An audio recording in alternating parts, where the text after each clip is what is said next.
ప్రియ దేవుని బిడ్డలారా, నీతిమంతుల యొక్క మరణం అన్న విషయాన్ని మనము ఈ దినము చదువుకుందాం.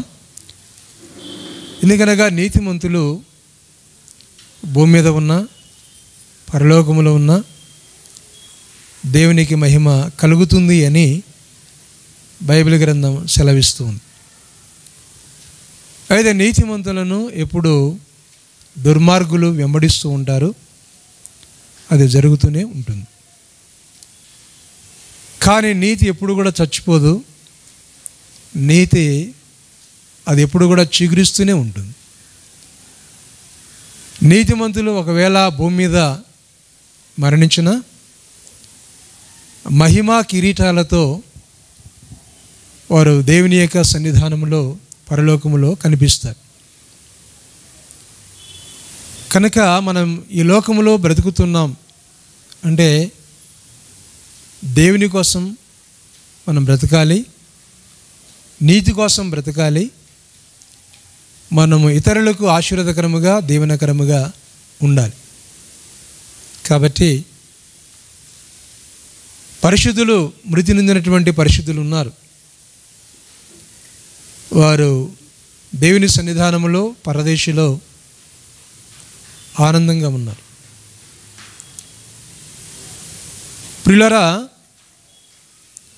యోహానికి యేసుక్రీస్తు దూత ద్వారా అనేక సంగతులు తెలియపరిచి, యోహాను దేవుని సంఘానికి అనగా 7 సంఘాలకు తెలియపరిచినటువంటి విషయాలు చాలా ఉన్నాయి. ప్రియులారా, అపోస్తలుడైనటువంటి యోహాను ఆయన కూడా చాలా శ్రమపడ్డాడు. ఆ శ్రమలో దేవుని దర్శనాన్ని ఆయన పద్మాసు దీపములో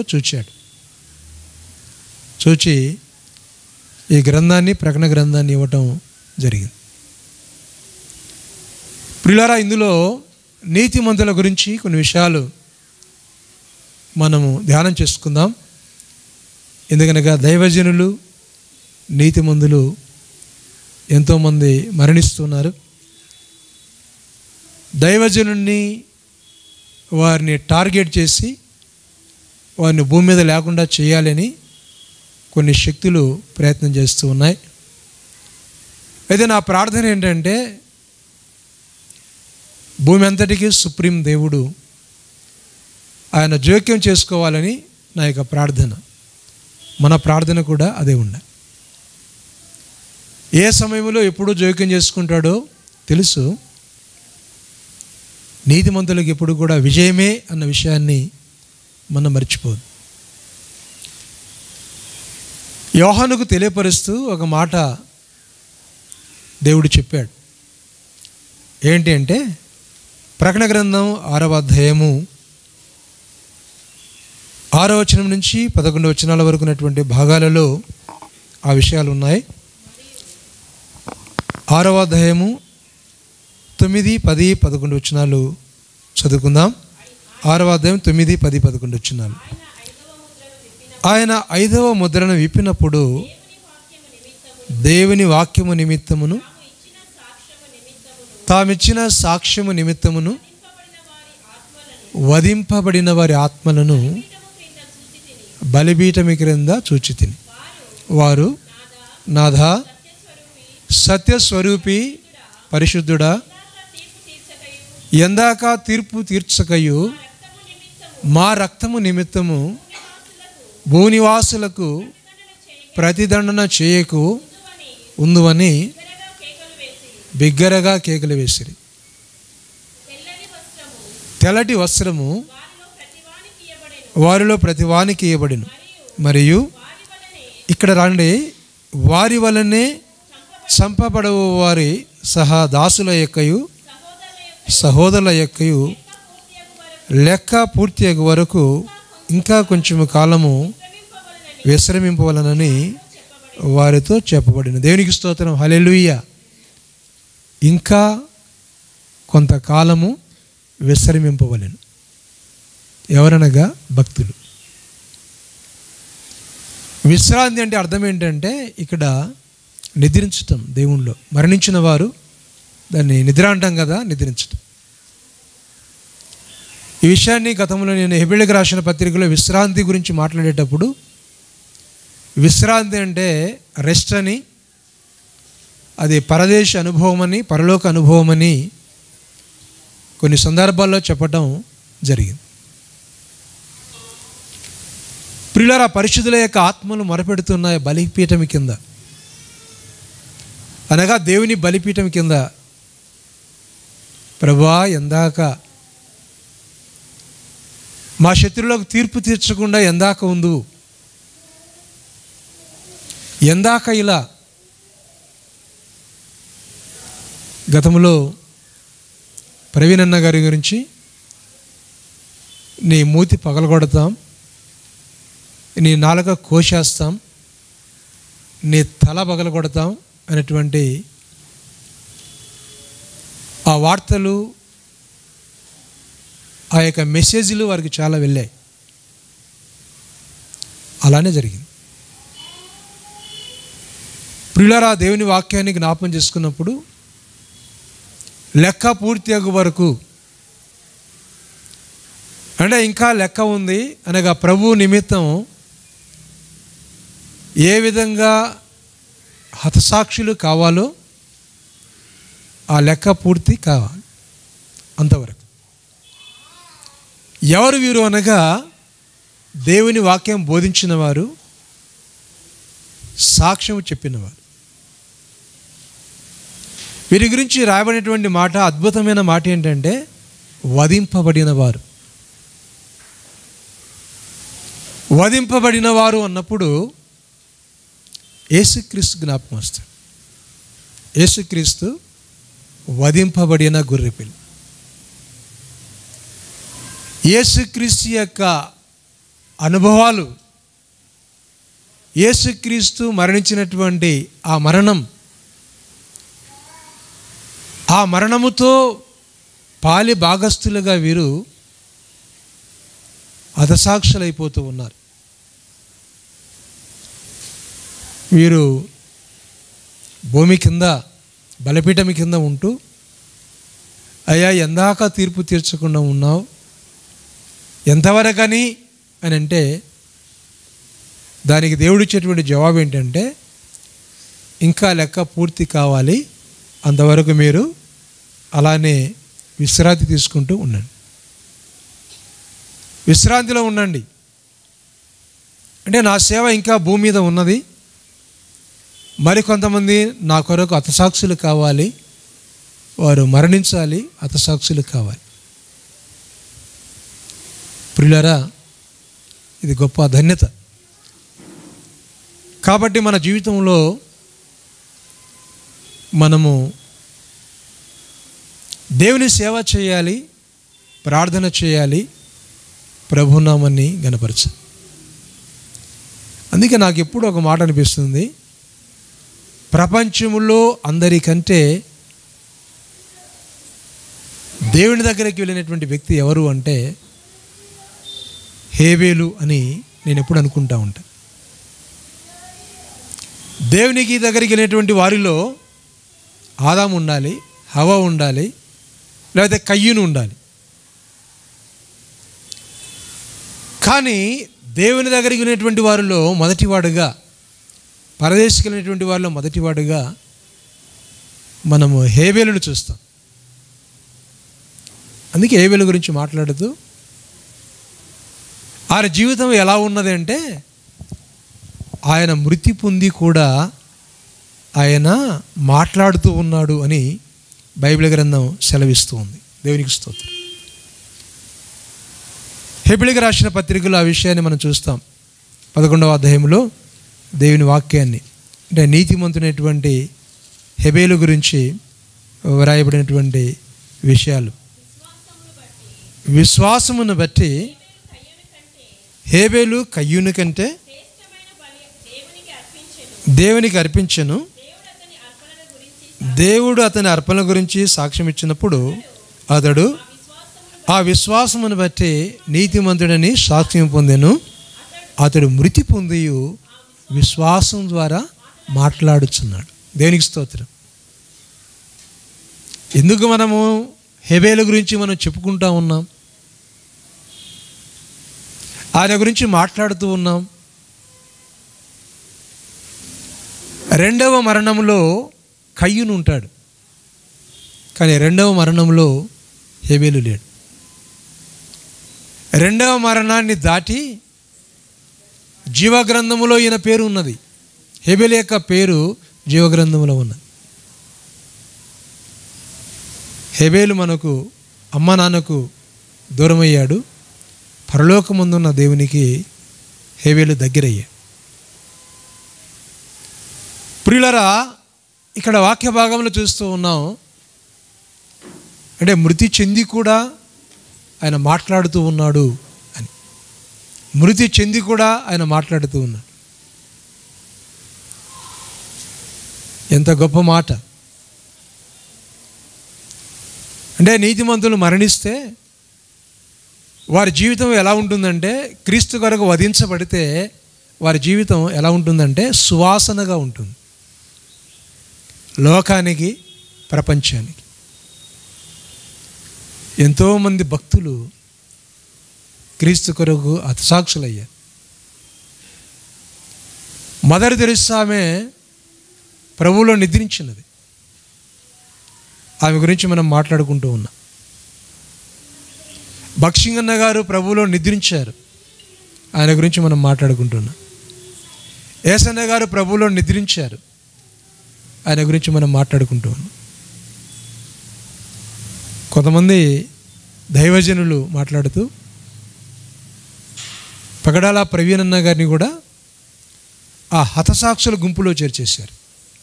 దేవునికి స్తోత్రం, హల్లెలూయా. అంటే వారికి వచ్చేటువంటి ఆశీర్వాదము, కిరీటము గొప్పది పరలోకములు. పరలోకములో వారికి వచ్చేటువంటి కిరీటం గొప్పది. అందుకే నేను అంటున్నాను, వధింపబడిన వారు. హతసాక్షులు ఎవరైతే ఉన్నారో వారు వధింపబడిన వారు. వధింపబడిన వారికి ఉన్నటువంటి కిరీటము అది ప్రత్యేకమైనది. దేవునికి స్తోత్రం. కాబట్టి హేబేలు ఆయన మృతి చెంది కూడా ఆయన మాట్లాడుతూ ఉన్నాడు అని బైబిల్ గ్రంథంలో మనం చూస్తాం.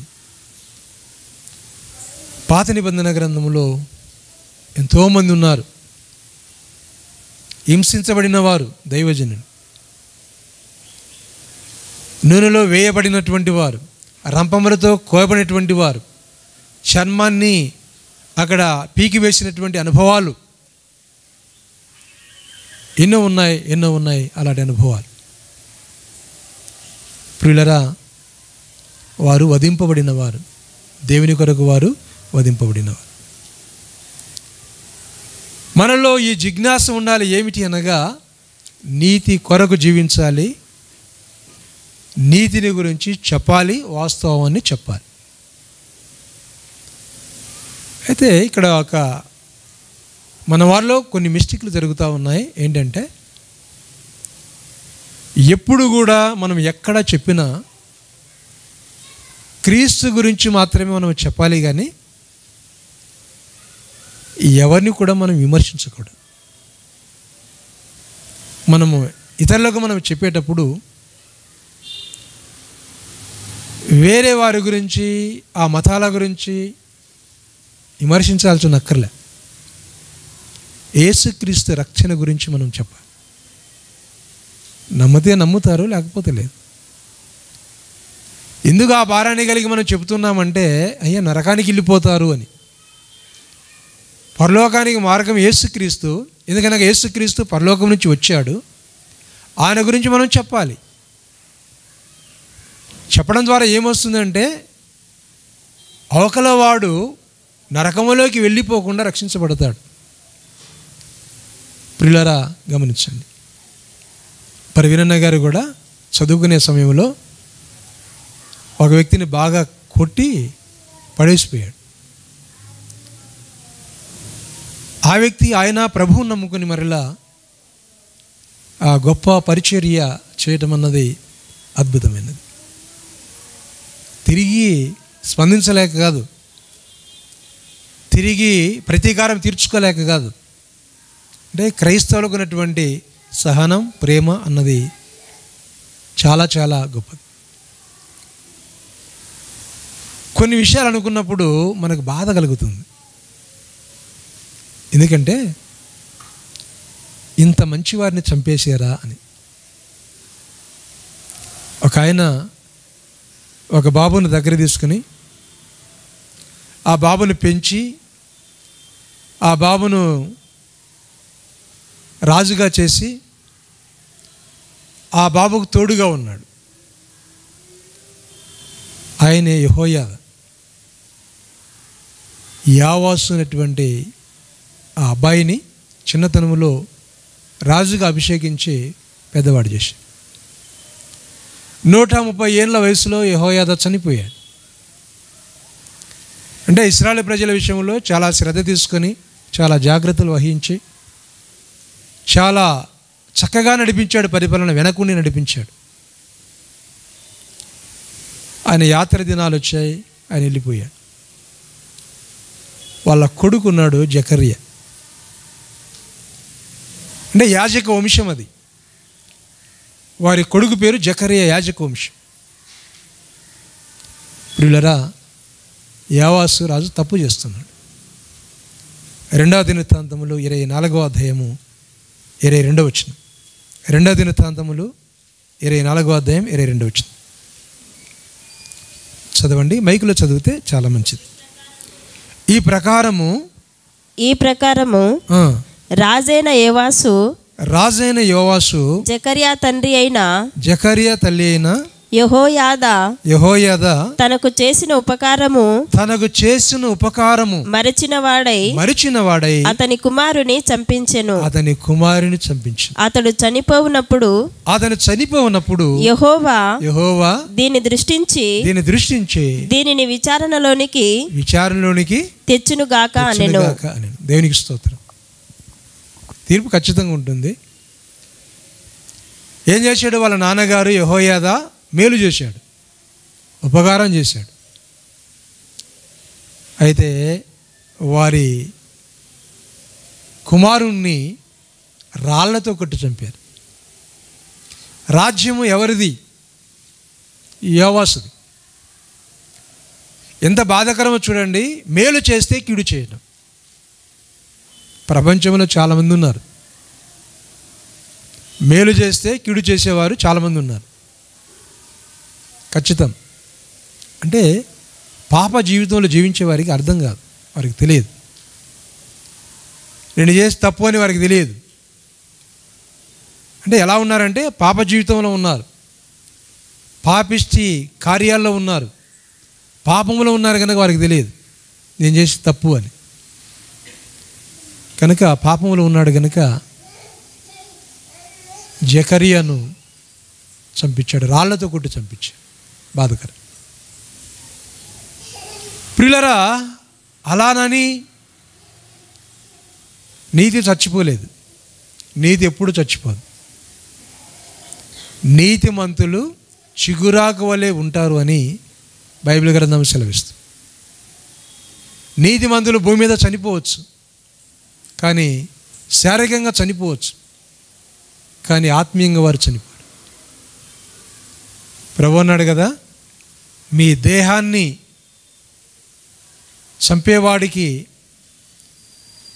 మీరు భయపడవచ్చు, కానీ మీ ఆత్మను చంపేవాడు ఉన్నాడు కదా, ఆయనకు భయపడాను. ఈ యొక్క దేహాన్ని చంపేవాడికి భయపడవద్దు, ఆత్మను చంపేవాడికి భయపడాను. అంటే ఆత్మ మీద అధికారము ఎవరికి ఉన్నదనగా దేవునికి ఉన్నది. మనకు ప్రభుత్వం ఉండొచ్చు, పరిపాలన ఉండొచ్చు, అధికారం ఉండొచ్చు,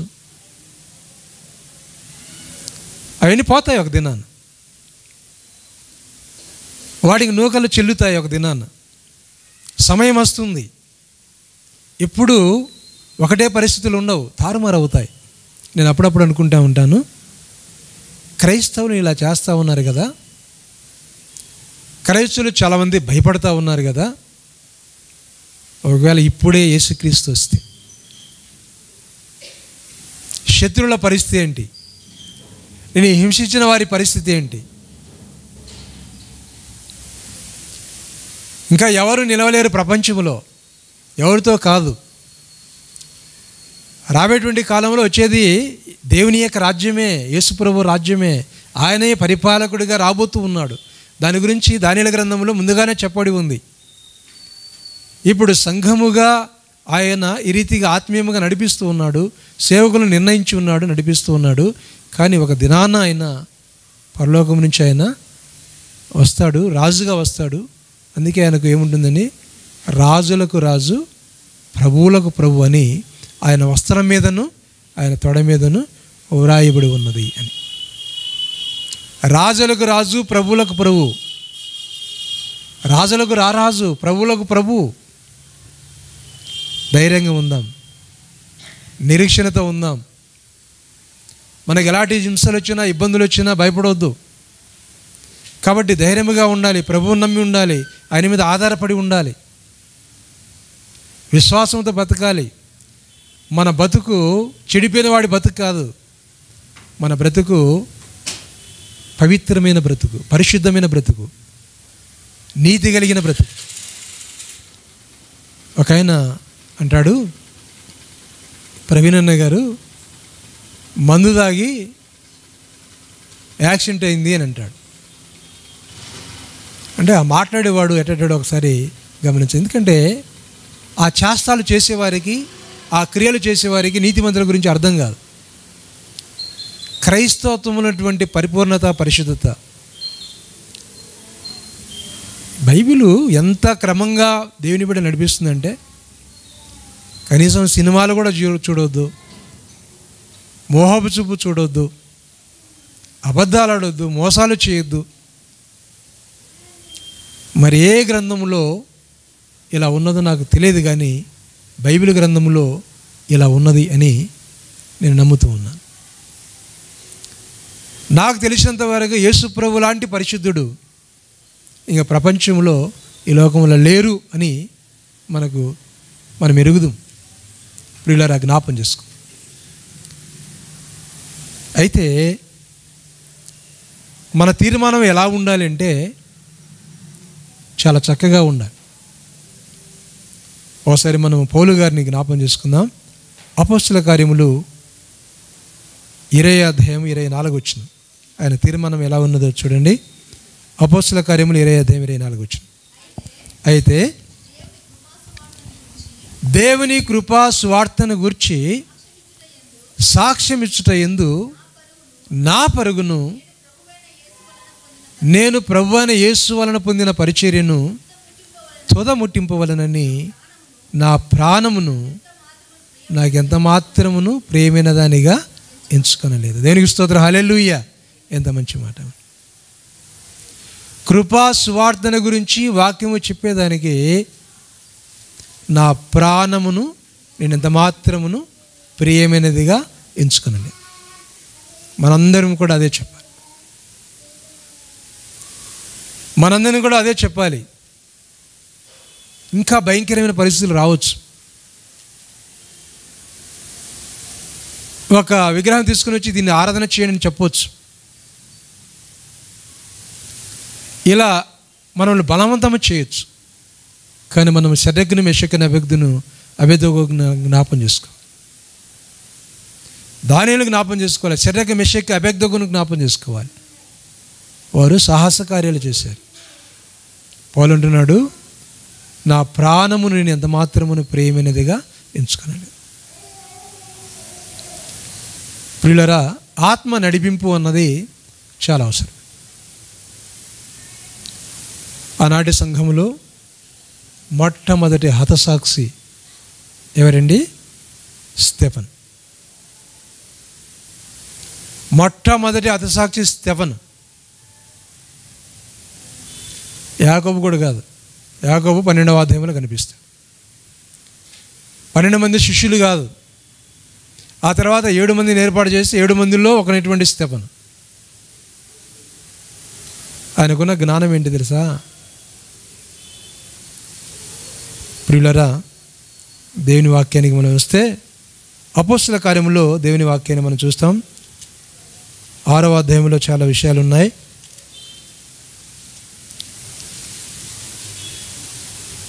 ఆరవ అధ్యాయం 3వ వచనం, అపోస్తలుల కార్యం 6వ అధ్యాయం 3వ వచనం చదవండి. ఆ 7 ఎలా ఉన్నారో, కాబట్టి సహోదరులారా, ఆత్మతోనూ జ్ఞానముతోనూ నిండుకొని మంచి పేరు పొందిన 7. ఏమున్నదంట?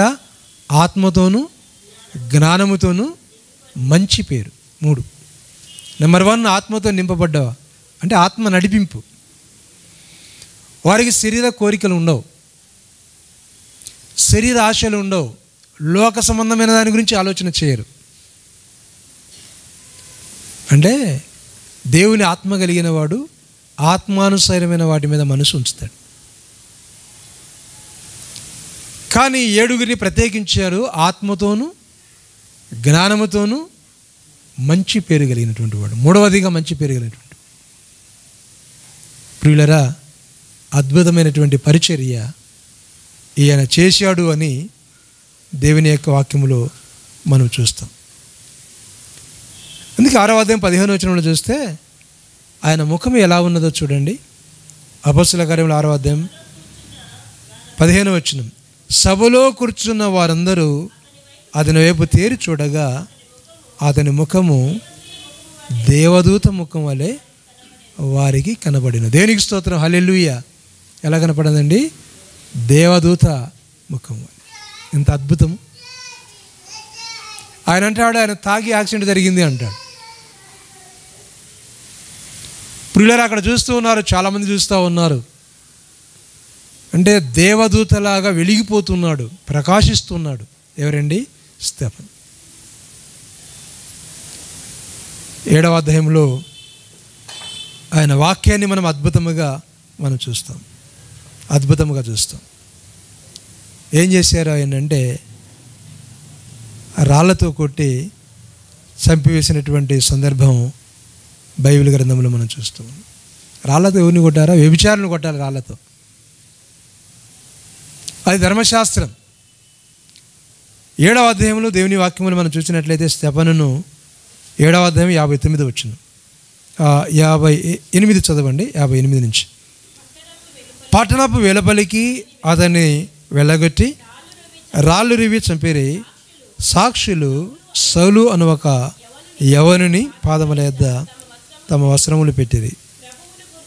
ప్రభువును గురించి మొరపెట్టుచు, యేసు ప్రభువా, నా ఆత్మను చేర్చుకునమని స్టెఫను పలుకుచుండగా వారు అతనిని రాళ్లతో కొట్టిరి. అతడు, మోకాల్లోని ప్రభువా, వారి మీద ఈ పాపం మోపకమని గొప్ప శబ్దంతో పలికెను. ఈ మాట పలికి నిద్రించెను. తర్వాత 8వ అధ్యాయం 2వ వచనంలో, భక్తి గల మనుషులు స్టెఫనును సమాధి చేసి అతని గురించి బహుగా ప్రలాపించి.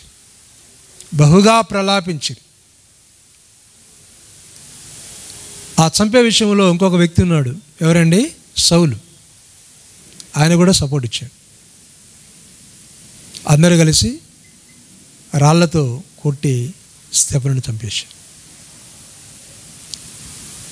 కానీ దేవదూతను చూచాడు ఆయన, దేవుని మహిమను చూచాడు. నా ఆత్మను ప్రభువా అప్పచెప్తున్నాను అన్నాడు. క్రీస్తు కొరకు హతసాక్షి అయిపోయాడు. సమాధి చేశారు స్టెఫనును. అక్కడైతే ఎవరైతే ఉన్నారో ఆ రక్తం ఎవరి మీద అయితే చింది ఉన్నదో వారిలో మనమందరం ఎరుగుదము. ఎవరండి? సౌలు. పౌలు గారు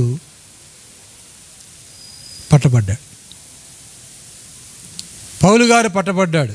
ఆ తర్వాత పౌలు స్టెఫను కుటుంబంతో ఉన్నటువంటి అనుబంధం బైబిల్ గ్రంథంలో 1 కొరింథీయులకు రాసిన పత్రిక 1వ అధ్యాయం 16వ అధ్యాయంలో మనం చూస్తాం. ఎంత గొప్ప అద్భుతమే చూడండి. అందుకే ఆయన ఏమన్నాడండి?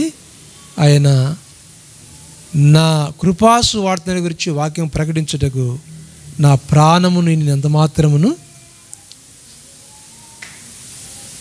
మాత్రమును లెక్క చేసిన వాడిని కాదు, లక్ష్య పెట్టిన వాడిని కాదు. ప్రియమైనదిగా నేను ఎంచుకోనలేదు నా ప్రాణం. హెబెల్ ఎంచుకోలేదు, జకరే ఎంచుకోలేదు, స్టెఫన్ ఎంచుకోలేదు, దైవజనులు ప్రవీణ్ గారు ఎంచుకోలేదు. ప్రియమైనదిగా ఎంచుకోలేదు, కనుక దేవుని యొక్క సేవ నిమిత్తం. మనం చదువుకున్నాం కదా ప్రకటన గ్రంథం 6వ అధ్యాయం 9, 10, 11 వచనాల్లో, ప్రభువా ఎంతవరకు ఇంకా కొంచెం కాలము, లెక్క పూర్తి కావాలంటే అర్థం ఏంటంటే ఇంకా మరణించేవారు ఉన్నారు, సేవ కొరకు మృతి చెందేవారు ఉన్నారు, ప్రాణాలు అర్పించేవారు ఉన్నారు. మనము ఎవరైతే ప్రభు నిమిత్తం హతసాక్షులుగా చేయబడ్డారో వారి గురించి మనము అక్కడికి వెళ్ళకపోతే ఇక్కడికి వెళ్ళకపోతే బాగుండేది, ఏమి జరిగి ఉండేది కాదు అని మనం అనొద్దండి. ప్రవీణన్న గారు ఏ మనసుతో వెళ్ళారో మనకు తెలియదు, అక్కడక్కడ వెళుతూ సేవకు వెళుతూ మనకు తెలియదు, కానీ దైవచిత్తం కాబట్టి అది గొప్ప ఆధిక్యత. అందుకే బైబిల్ గ్రంథంలో ప్రకటన గ్రంథంలో మరికొన్ని విషయాలు ఉన్నాయి, ఆ విషయాలు మనం చూసుకుందాం. చూడండి, ప్రకటన గ్రంథం 12వ అధ్యాయం 11వ వచనంలో వారు ఏమని వారు భావించారో, అంటే పరిశుద్ధుల గురించి, వారు గొర్రెపిల్ల రక్తమును బట్టి దామిచ్చిన సాక్ష్యమును బట్టి వారిని జయించున్నారు, కానీ మరణం వరకు తన ప్రాణములను ప్రేమించిన వారు కారు. దేవునికి స్తోత్రం, హల్లెలూయా. ఏంటంటే మరణం వరకు తమ ప్రాణములను ప్రేమించిన వారు కాదు, తమ ప్రాణములను ప్రేమించిన వారు కాదు అని దేవుని యొక్క వాక్య భాగము ఇక్కడ మనకు సెలవిస్తూ ఉంది. ప్రియులారా గమనించండి, ప్రకటన గ్రంథం 16వ అధ్యాయం 5వ వచనం, ఈ హతసాక్షుల గురించి కొన్ని విషయాలు. అప్పుడు వర్తమాన భూత భవిష్యత్ కాలములో ఉండు పవిత్రుడా, పరిశుద్ధుల రక్తమును ప్రవక్తల రక్తమును వాళ్ళు కార్చినందుకు తీర్పు తీర్చి వారికి రక్తము త్రాగదు. తీర్పు తీర్చాను అంటున్నాడు ప్రభువారు. ఆయన ఎలా మాట్లాడుతున్నాడో గమనించు. ప్రతి దేశము క్రైస్తవుల్ని హింస పెట్టింది, ఒక భారతదేశమే కాదు, ఇశ్రాయేలు దేశం యెరూషలేం బాధ పెట్టలేదా? మత్తయి సువార్తలో, మార్కు సువార్తలో, లూకా సువార్తలో యెరూషలేమా ప్రవక్తలను చంపుతూ ఉన్నావు అని అంటాడు. మనం అనుకున్న భారతదేశం ఒకటే అనుకో, భారతదేశమే కాదు, ప్రపంచం అంతా నీతిమంతులను అనీతిమంతులు చంపేస్తూ ఉన్నారు, దుర్మార్గులు దేవుని భక్తి పనులను చంపేస్తూ ఉన్నారు. సత్యం చెబితే, నీతి చెబితే కానీ తీర్పు ఉన్నది అని జకర్యాలో మనం చూసాం, విచారణలోకి వస్తుందని. ఇక్కడ ప్రకటన గ్రంథం 17వ అధ్యాయంలో చూడండి, ఇక్కడ 5వ వచనం నుంచి మనం చదివినట్లయితే 6వ వచనం చదవండి. 6వ వచనం, మరియు ఆ స్త్రీ పరిశుద్ధుల రక్తము చేతను యేసు యొక్క హతసాక్షుల రక్తము చేతను మత్తులునుట చూచి తిని, నేను దానిని చూచి బహుగా ఆశ్చర్యపడగా. చంపుతామంటారు కదా, కొడతామంటారు కదా, మాదే ప్రభుత్వం అంటారు కదా, వాళ్ళు ఏమి చేయలేమంటారు కదా. బైబిల్ చెప్తా ఉంది, అంటే ఆ మహాబబులోని గురించి మాట్లాడుతూ ఏమంటాడంటే హతసాక్షుల రక్తము చేతను మత్తిల్లి ఉన్నది. ప్రియులారా, బబులోను దేశం ఉన్నటువంటి రాజులు, రోమా చక్రవర్తులు ఇశ్రాయేలు ప్రజలను ఎంత బాధ పెట్టారు. యేసుప్రభువును సిలువ వేసింది ఎవరండి? రోమా ప్రభుత్వం. రోమా ప్రభుత్వం యూదుల యొక్క వారిని అక్కడ ఉంచుకొని దాని ప్రకారముగా వారి అధికారం కిందనే పిలాతు వీరంతా హేరోదు ఎవరనుకున్నాం? రోమా అధికారులు వారి చట్ట ప్రకారముగా అక్కడ సిలువేసినటువంటి క్రమాన్ని మనం చూస్తాం. ప్రియులారా గమనించండి, తీర్పు ఉన్నది. అయితే ఒక విషయం మర్చిపోదు, ఏంటంటే ఒక దినం వస్తుంది, ఆ దినాన్న పరిశుద్ధులు ప్రభువును స్తుతిస్తూ ఉంటే ఈ పాపులు, హత్య చేసిన వారు, చంపిన వారు, మన పిలాతు లాంటి వాళ్ళు భయంకరమైన అగ్నిగుండంలో ఉంటారు. ప్రకటన గ్రంథం 19వ అధ్యాయము 2వ వచనం నుంచి చూడండి. ఇదంతా స్తుతి గురించి ఇక్కడ రాయబడి ఉంటుంది. ఆయన తీర్పులు సత్యములను న్యాయములై ఉన్నవి. తన వ్యభిచారముతో భూలోకమును చెరివేసిన వేశ్య, గొప్ప వేశ్యకు ఆయన తీర్పు తీర్చి తన దాసుల రక్తమును బట్టి దానికి ప్రతిదండన చేశాడు. తన దాసుల రక్తమును బట్టి అంటే వాళ్ళు ఏదో చంపారు కాబట్టి దేవుడు వారిని క్షమించాడు అని అంటే భూలోకములో. అందుకే ఎవరైనా ఒకసారి దేవుని బిడ్డలను హింసిస్తే జ్ఞాపం చేసుకోవాలి. అటువారు ఎవరైనా ఉన్నట్లయితే ఇక్కడ తప్పించుకోవచ్చు, కానీ అక్కడ తప్పించుకోలేరు. ఇక్కడ జైలు కూడా పోక ఉండొచ్చు, కానీ అక్కడ తప్పించుకోలేరు. గుర్తుపెట్టుకో, ఎవరైనా. కాబట్టి ప్రభువుని నమ్మిన వాళ్ళు ధన్యులు, ప్రభు సేవ చేసేటువంటి వారు ధన్యులు. ఆనాటి మొదటి సంఘములో మొదటి శతాబ్దంలో మొట్టమొదటి హతసాక్షి ఎవరు అనుకున్నాం? స్తెఫను అనుకున్నాం. అందుకే స్తెఫను అంటే అర్థం ఏంటో తెలుసా? కిరీటము అని అర్థం. దేవునికి స్తోత్రం, హల్లెలూయా. ఏంటండి? కిరీటం. ఆ కిరీటాన్ని వధించబడినటువంటి యేసుక్రీస్తు మరణాన్ని జయించి పరలోకానికి వెళ్ళి మహిమా కిరీటాలతో ఆయన కిరీటాన్ని ధరించి ఉంది. బైబిల్ గ్రంథంలో 24 పెద్దల గురించి మనం చూస్తూ ఉన్నాం. వారికి ఏ కిరీటాలు ఉన్నాయో మనం చూస్తూ ఉన్నాం. హతసాక్షులకున్నటువంటి కిరీటం అది అద్భుతమైన. అందుకే పౌలు అన్నాడు, నాకు కిరీటం ఉన్నది. ఏ కిరీటం అండి? జీవ కిరీటమా? దేవునికి స్తోత్రం, హల్లెలూయా.